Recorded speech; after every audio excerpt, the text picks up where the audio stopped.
It couldn't happen here. The power of the narcissist's facade. Hello, I'm H.G. Tudor.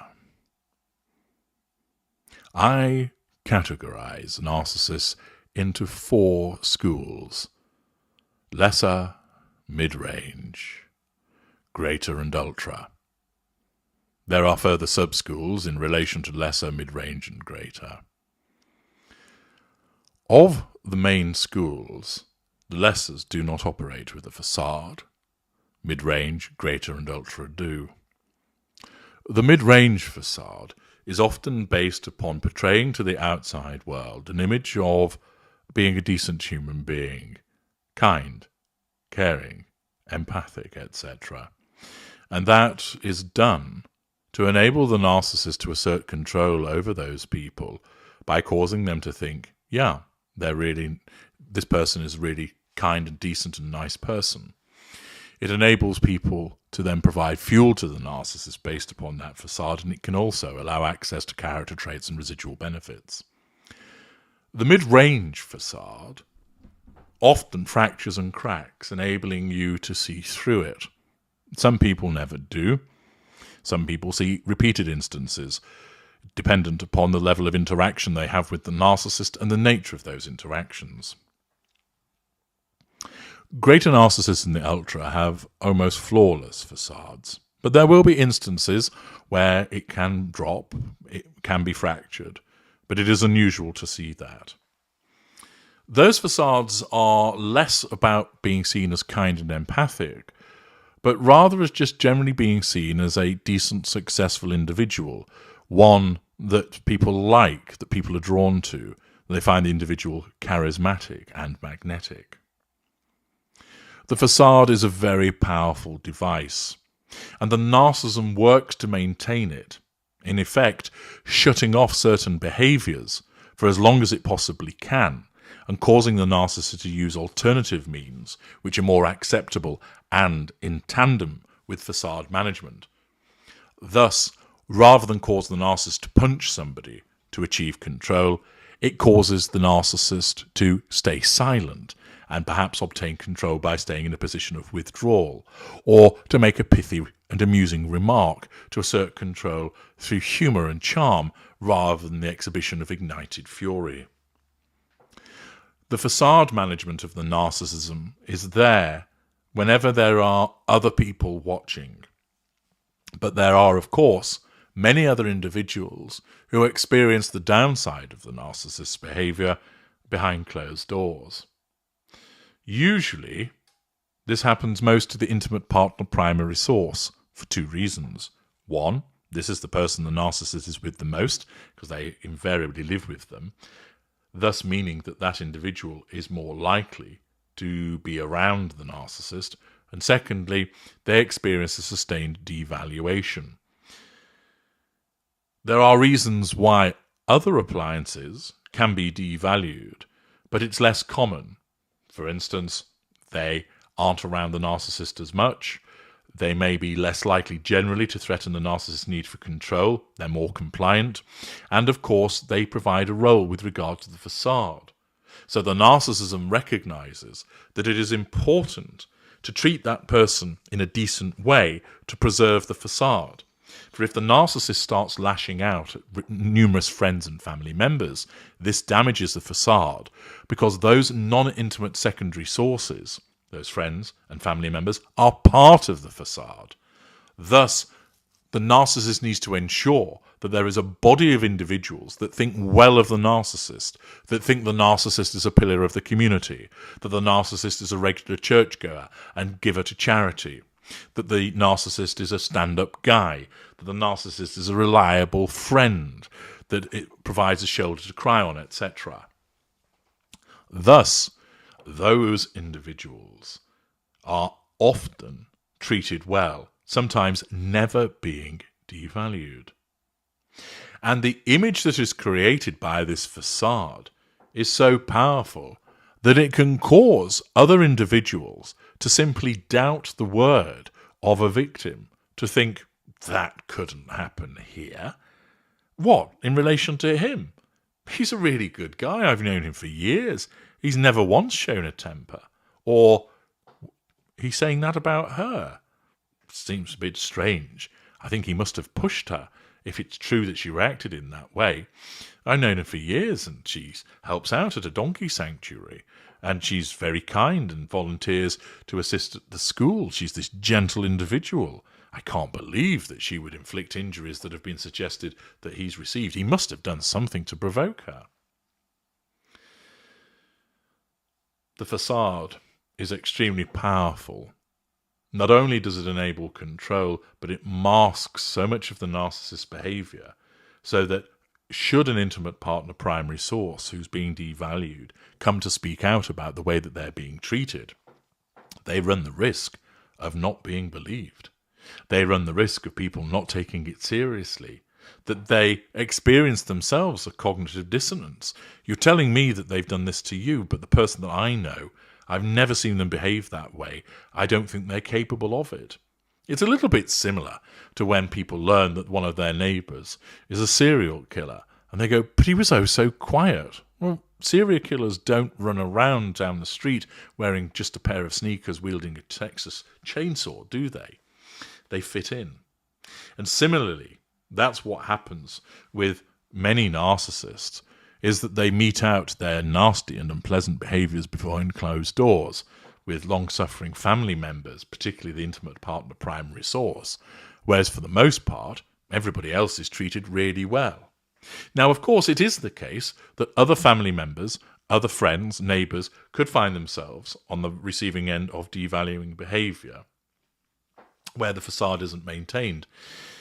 But often, even those instances will be where it's just a one-on-one situation. Sometimes the devaluation never occurs, for reasons that I've already explained. And where it does, it happens where there's no need for the facade, so that a neighbour can be horrible to another neighbour because all the other neighbours aren't watching.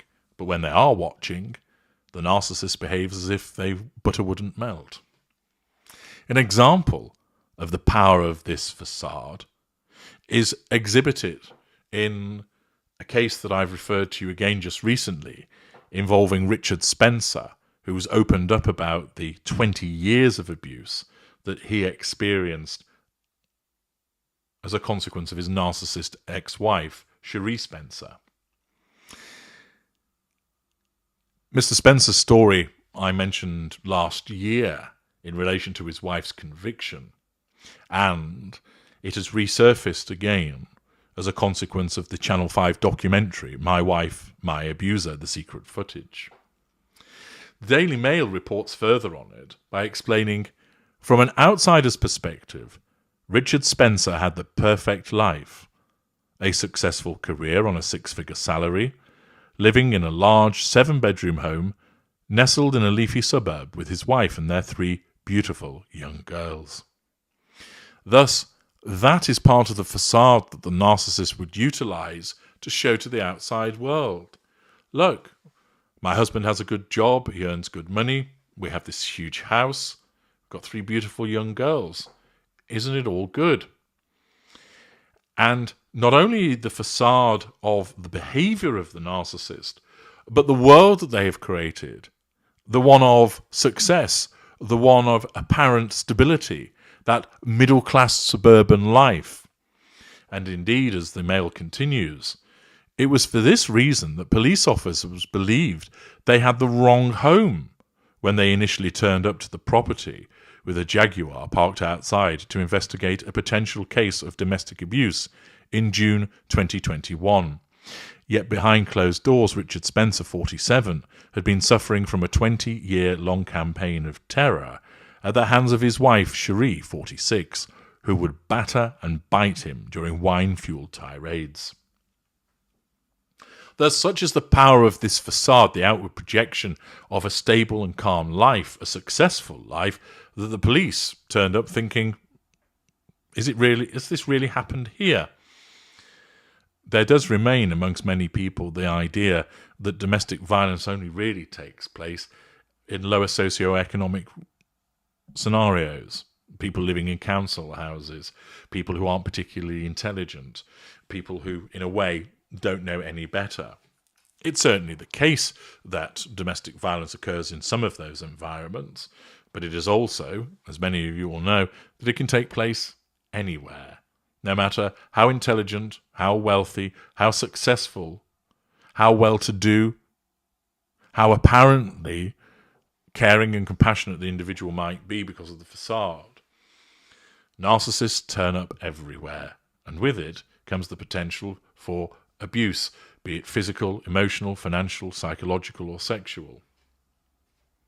The Mail continues to report in relation to this incident about the fact that disturbing clips revealed just a fraction of the torment that Mr. Spencer suffered.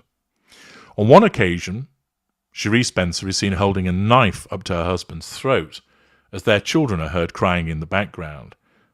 Physical violence, threat, absence of emotional empathy for both him and the children.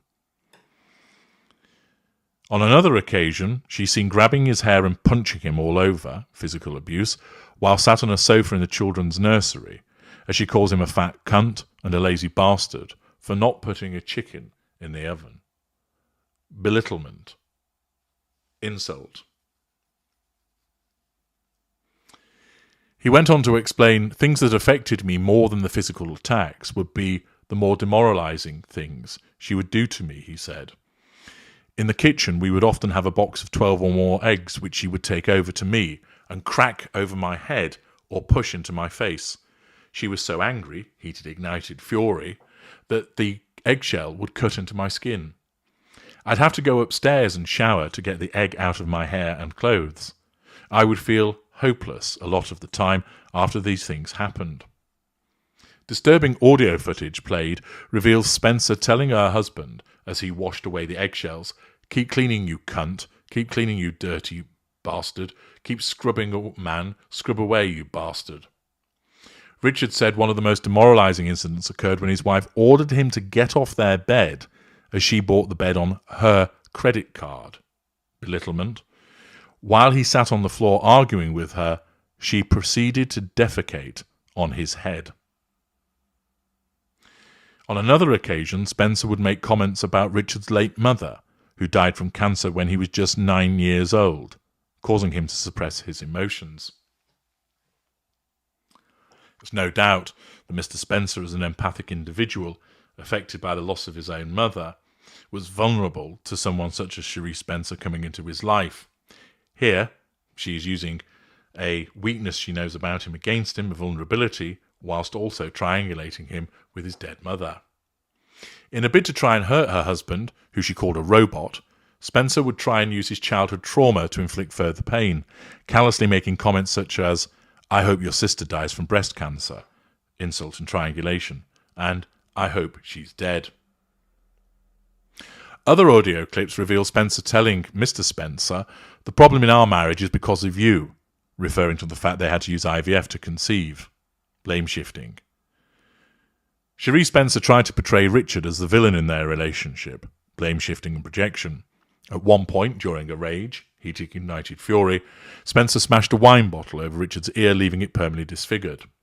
When he tried to raise with her the pain he was in, she began kicking him in the ear and threatened to smash her face into their bathroom mirror so she could tell a friend or neighbour Richard had caused the injury. Blame shifting. Recalling the conversation, Richard said his wife said, "And once I've done that, I can get a restraining order against you so you never see your baby." Threat. In a depraved bid to portray her husband as the abuser, she went on to shout out of their open window, "Stop! Stop it, Richard, you're hurting me. Stop hitting me," all the time in an attempt for neighbours to hear.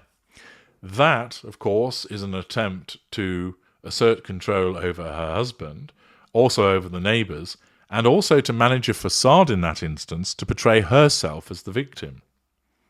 Eventually, the couple's neighbours became aware of the abusive relationship, with Richard eventually opening up about his wife's behaviour following a barbecue next door that Cherie Spencer interrupted, lack of boundary recognition, to order, sense of entitlement, the children to go to bed. Richard had been attending the party alone with the 3 girls, when suddenly his wife had popped up over the fence to make the demand. When he returned, he began speaking about the situation. Recalling one incident, the couple's neighbour Pip Williams told the documentary, I think she'd asked him to go to the shop, get wine or something, and he hesitated and looked at her. She then picked up a carving knife and slashed the car tyres, destruction of property. There was another awful story when the 3 little girls were in the back of the car. Cherie was in the driving seat, and she kicked the wing mirror and then proceeded to wee on the seat and said, "Sort that out." Throughout the programme, Richard said his wife had tried to involve their daughters in their arguments, triangulation, telling them to claim they were afraid of Daddy. One clip showed her clutching one of the young girls, telling her, "He's a horrible, horrible man," smearing, and "We'll get rid of him soon," threat. On other occasions, Richard said she would tell their eldest child to tell the neighbours, "Daddy's hitting Mummy," or that Daddy's a nasty man, smearing, facade management. PC Adele Jenkinson of Humberside Police Criminal Investigations Department said during the programme that if the abuse had not been played out in front of his children, the father would not have voiced the abuse. "I believe he even told me once, had she left the abuse behind closed doors from their children, had she kept it separate, he wouldn't have got anyone else involved, as he felt like he was handling it and controlling it." Demonstration of his emotional thinking and the conditioning that this individual experienced. He could put up with the abuse if he got the family life he wanted, and he felt like he deserved. So he was happy, to an extent, to continue their dysfunctional family if it meant he had a family to go home to. The officer said he only collected the evidence in order to protect his young girls.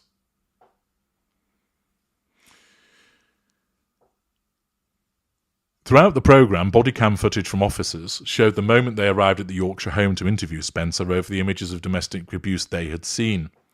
When she was taken to the police station, clips appeared to show the mother of 3 more concerned about not being spotted by neighbours, facade management, as she clambered into the back of the officer's van. "Can you shove me in before anyone sees?" she asks as she climbs into the vehicle. Officers later claimed that Spencer was more concerned about whether her husband had packed her straighteners in her overnight bag following her interview and didn't ask questions about her children's whereabouts. Focus on her image, lack of emotional empathy for her children. Explosive clips from the police interview shared in the documentary show Spencer casually lying about her husband being the abuser in a desperate bid to cast him as the villain, projection, smearing, blame-shifting, and facade management, only for her face to turn ashen when she was confronted with the full audio footage. Throughout the interview, she accused her husband of being a drunk, smearing, and violent towards her, projection and smearing, accusing him of pushing her on the floor and claiming the bite marks were made while the couple were having sex. While probed by officers on the Namicam footage that showed her clutching a carving knife, Cherie Spencer said she went to push him back. The officer states, "You've got a knife in your hand. What are you doing pushing him with a knife in your hand? So you must know exactly what's happening here. Could you explain that to me, please?" She says, "I wanted to give him it because he threatened me, that he wanted to kill me. He'd rather kill me than divorce me. And I did reach for a knife. If he wants to kill me, just do it."